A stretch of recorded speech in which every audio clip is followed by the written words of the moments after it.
101st football season in 1981. Eagerly, yet apprehensively, there were many new faces in the Navy lineup. But Annapolis supporters were to enjoy the next 4 months as the Midshipmen displayed a persevering brand of football.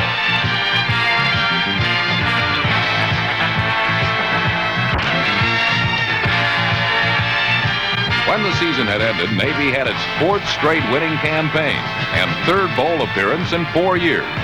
It was a fall, too, in which individual performances fostered a year of milestones.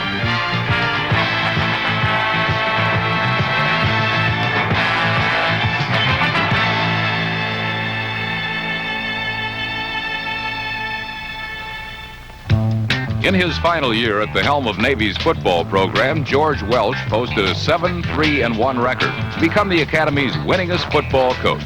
Welsh's 9 years at Annapolis marked one of Navy's brightest eras, a period that included 7 victories and a tie against Service Academy rival Army and 3 bowl appearances. Senior tailback Eddie Myers closed out his brilliant career in '81 by finishing 5th in the nation in rushing.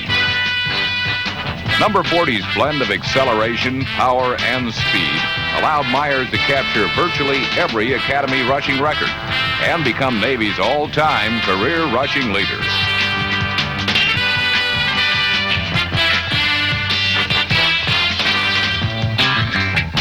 The Pemberton, New Jersey native's versatility earned him All-American recognition, MVP honors in the '81 Liberty Bowl, and invitations to participate in both the Hula and Japan Bowl.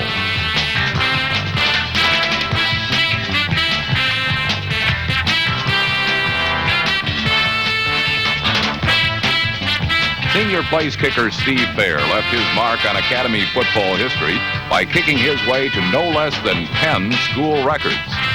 His 22 extra points and 18 field goals in 1981 combined for a single-season scoring record for a Navy kicker.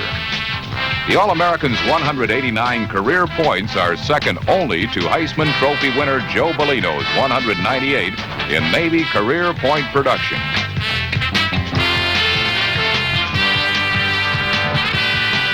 Defensive captain Tim Jordan, another All-America choice, anchored the nationally recognized mid-defense. The middle guard who joined Myers in the Hula Bowl was the team's 3rd leading tackler with 16 of his 83, resulting in losses of 117 yards.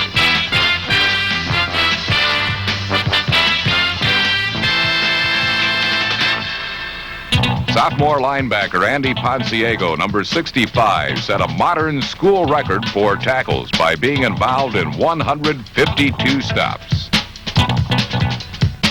When opponents went to the air, they had to contend with the Mids ball-hawking secondary led by number 14, defensive back Jeff Shoemake. The heady junior was among the nation's leaders in interceptions until a late-season injury sidelined him.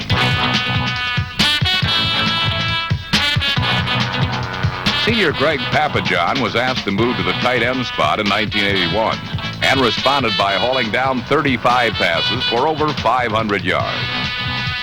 The dependable Papajohn's 60 career receptions puts him 9th on the Academy's all-time list.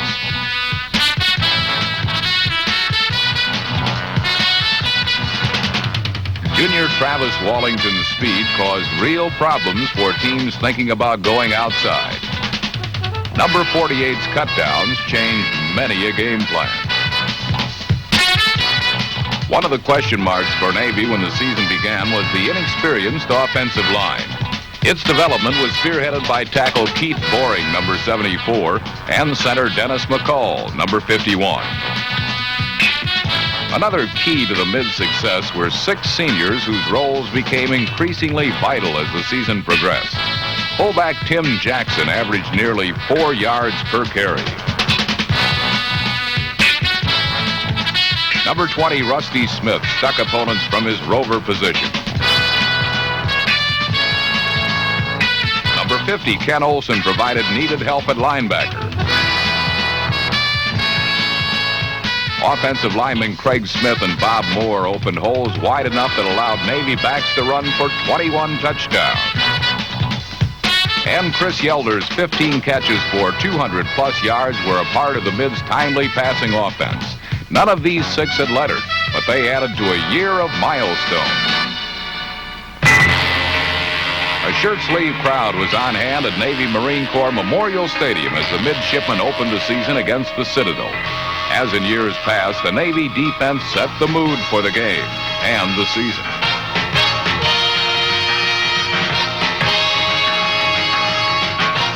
The Bulldogs were the first to see Navy's offensive bulwark for 81, Eddie Myers. Myers carried 32 times for 134 yards that day, setting up a Steve Fair field goal, and 2 Marco Pagnanelli keepers for the touchdown. The season-opening 17-7 victory was a milestone for the Naval Academy, its 500th win ever.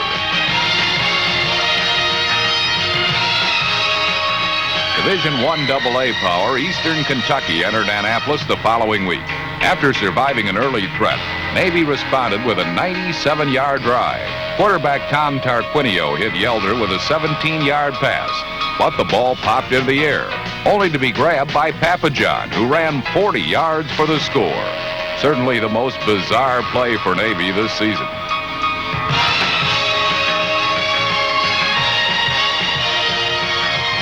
The mid-defense bottled up Eastern Kentucky the second half as linebacker Ken Fancher netted 13 tackles and a fumble recovery.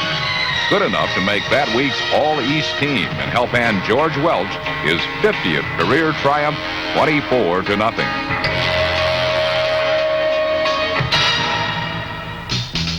Navy's first road game was against nationally ranked Michigan and a crowd of 105,000.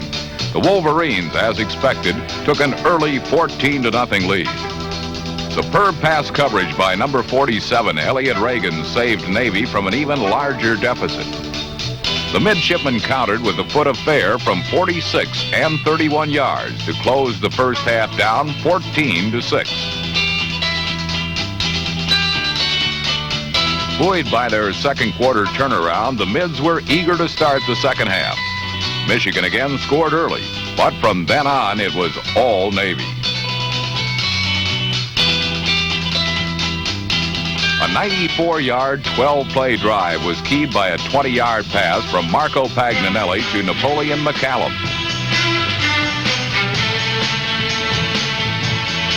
Pagnanelli himself scored on a tackle-breaking run that covered 22 yards.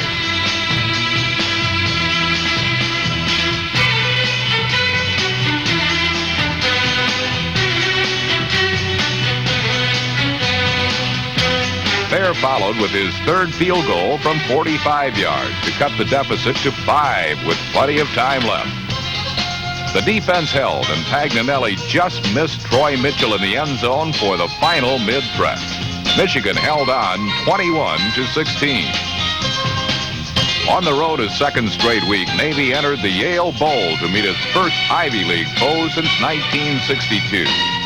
Following Marco Pagnanelli's 1-yard touchdown, defensive end Travis Wallington blocked a punt through the end zone for a safety. Fair added a field goal for a mid-12-9 lead at the half. Wallington pulled his trick once again early in the final period to set up a 22-yard touchdown dash by freshman tailback Rich Klaus, putting Navy on top once more, 19-16. But Yale quarterback John Rogan rallied the Bulldogs with 3:29 left, hitting Kurt Grieve to even the Mids record at 2-2. Happy to be home and anxious to regain a winning mode, Navy met Air Force before the second largest crowd in Memorial Stadium history, 31,191. Sophomore quarterback Marco Pagnanelli, making his second start, spearheaded an offense that totaled nearly 450 yards. Eddie Myers, healthy for the first time in 3 weeks, rambled for 179 yards on 38 carries. Myers' 5-yard touchdown had the Mids off to a fast start. Pagnanelli kept the heat on with a touchdown toss to Troy Mitchell, who cruised into the end zone. Thayer clicked from 32 yards out, and the Midshipmen opened a 17-0 lead after 18 minutes of play. However, with 7:15 left in the game, Air Force drew close with a second touchdown, cutting the mid-margin to 20-13. But the important extra point was blocked by Brian Cianella, taking away Falcon momentum. Navy turned to Myers to milk the clock, with the senior co-captain carrying 7 times in a 10-play drive.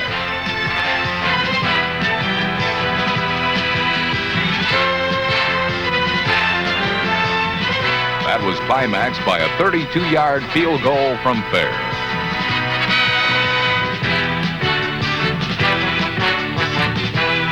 Elliott Reagan's interception slammed the door on the Falcons. The steal allowed Pagnanelli to score again and crack the 100-yard mark on the ground, a feat last accomplished by a quarterback in 1967. Fittingly, George Welsh had become the winningest coach in Navy history with a 30-13 victory over Service Academy rival Air Force.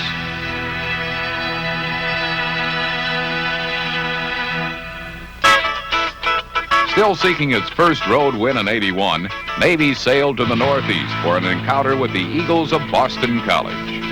The opening kickoff proved to be a hopeful sign. Chris Davis stripped the Boston College return man of the ball, and the ever-present Cianella made the recovery. Eddie Myers used one of his record 43 carries for a touchdown, and Navy led 7-0. After Boston College pulled to a 10-10 tie, it found the Navy defense becoming increasingly hostile. The Eagles managed only 2 first downs in the second half until a last-minute futile drive. Marco Pagnanelli moved the mids at will in quarters 3 and 4 and finished the day with 16 of 23 completions for over 180 yards, his best effort in a still relatively young career.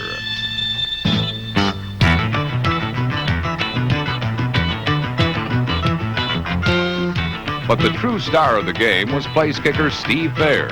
His record 4 field goals were enough to single-footedly break up any tea party, as Navy won 25-10. The Navy defense was ready when William and Mary visited Annapolis for homecoming. The Mids yielded only 60 yards rushing and forced 5 turnovers, including 2 interceptions by Jeff Shoemake and 1 by tackle Mike Crum.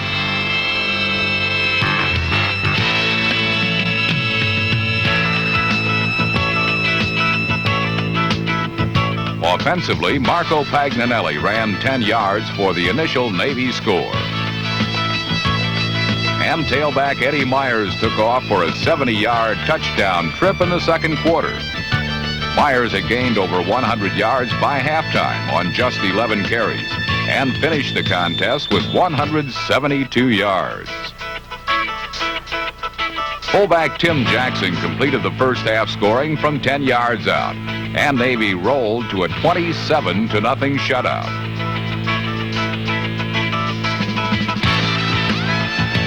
In college football's longest continuous intersectional rivalry, the Mids next met Notre Dame's Fighting Irish in South Bend. The Navy offense that day was pressured by a fierce Notre Dame rush, and the Mids suffered a 38-0 loss. Co-captains Eddie Myers and Tim Jordan readied their mates for the final home game in 1981 against Syracuse. Seldom used Jeff Korn started at quarterback because of injury and turned the offense over to Myers, who responded with a classic performance.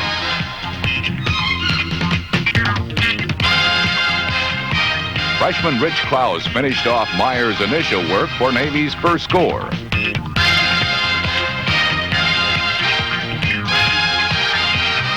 Meanwhile, Jordan led an inspired mid-defense that created 4 orange turnovers and held Joe Morris to a mere 54 yards. But in the end, it was the brilliant Myers. 4 touchdowns, 3 catches, and a single-game record, 298 yards rushing that took the color out of the Orangemen. Myers that day became the all-time Naval Academy career rushing leader.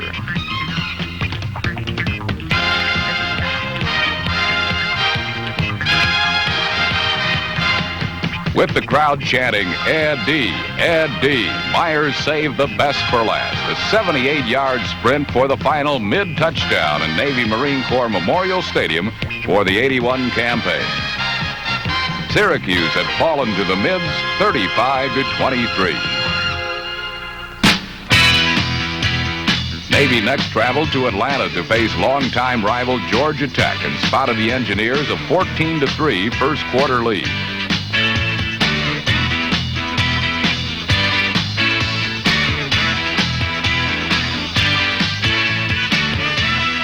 The Mids began a comeback when Pagnanelli unleashed a pass to fullback Tim Jackson, who fought to the one. Reserve tailback Napoleon McCallum scored, and Steve Baer booted a field goal with seconds remaining to draw Navy to within 1 point at the half. The second half began as the first ended. Pagnanelli directing a drive for what would turn out to be the winning points. Chris Yelder's grab set up Rich Klaus's 4-yard run, and now was up to the Mids defense to come up big.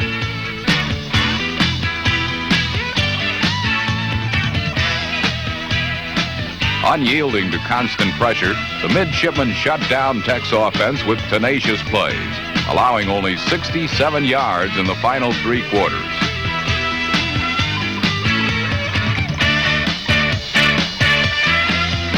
Following Jordan's forced fumble, Myers ran out the clock with 3 straight carries, ensuring a Navy 20-14 victory and a resulting Liberty Bowl invitation.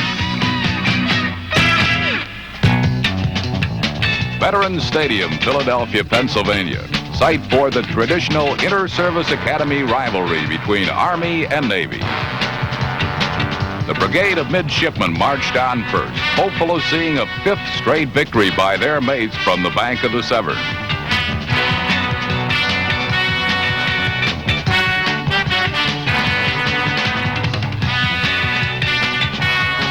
Rival Army arrives stiff-lipped and jaws set on atoning for recent losses at the hands of the onlooking Mids. Pre-game festivities included the induction of Roger Staubach into the National Football Foundation Hall of Fame. Staubach had worn the golden bonnet in the early 60s and knew the feeling coming down the tunnel and running through the midshipman greeting line to the sideline.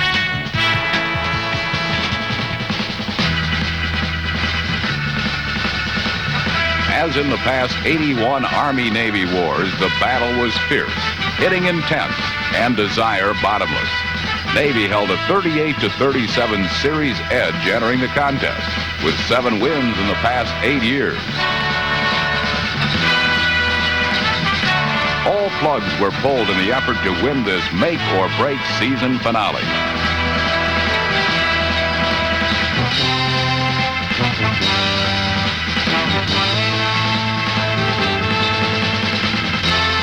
The cadets showed a new weapon, punter Joe Sardiano.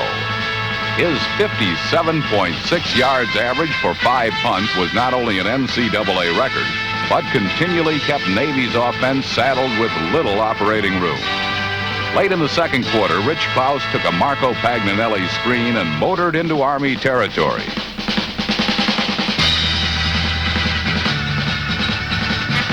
Pagnanelli hit tight end Greg Papajohn slanting over the middle. And with 1 tick left on the clock, Baer moved in and kicked from 35 yards what was to be Navy's only point. An Army field goal early in the second half brought the cadets even and had fans on the launch pad for more scoring excitement. Napoleon McCallum took the ensuing kickoff and raised hopes with an almost breakaway 56-yard return.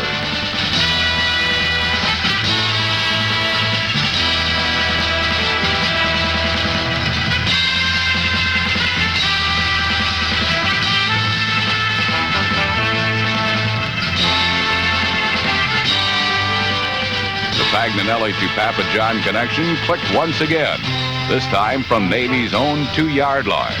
Yet Army continued to hold on.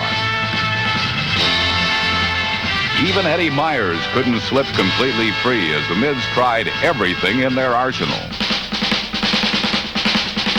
Navy's defense remained undaunted, allowing only an Army 55-yard field goal attempt that fell short with 17 seconds remaining. Navy's 4-game undefeated streak against Army was intact, but George Welsh and the Mids were unsatisfied with that fact, and only the knowledge that their season was to continue at the Liberty Bowl brought any trace of solace to the departing coach. The 23rd Liberty Bowl found the Mids lined up across from the Big Ten co-champion Ohio State. Just as in the regular season, Eddie Myers led the Navy assault with his quick burst to daylight.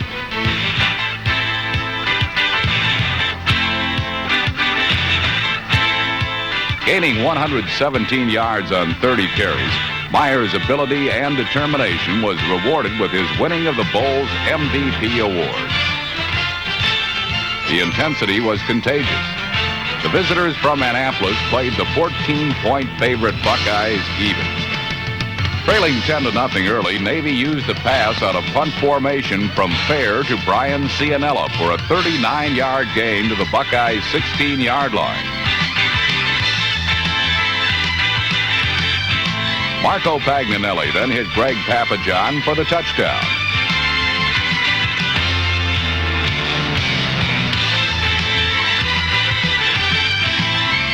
When Ken Olsen scored on a blocked punt early in the third period, Navy led 20-17, and Memphis had the ingredients for the biggest upset of the bowl season. 2 Buckeye touchdowns put Navy behind again, and the Mids made a late 94-yard drive, keyed by a pass to McCallum to the 1.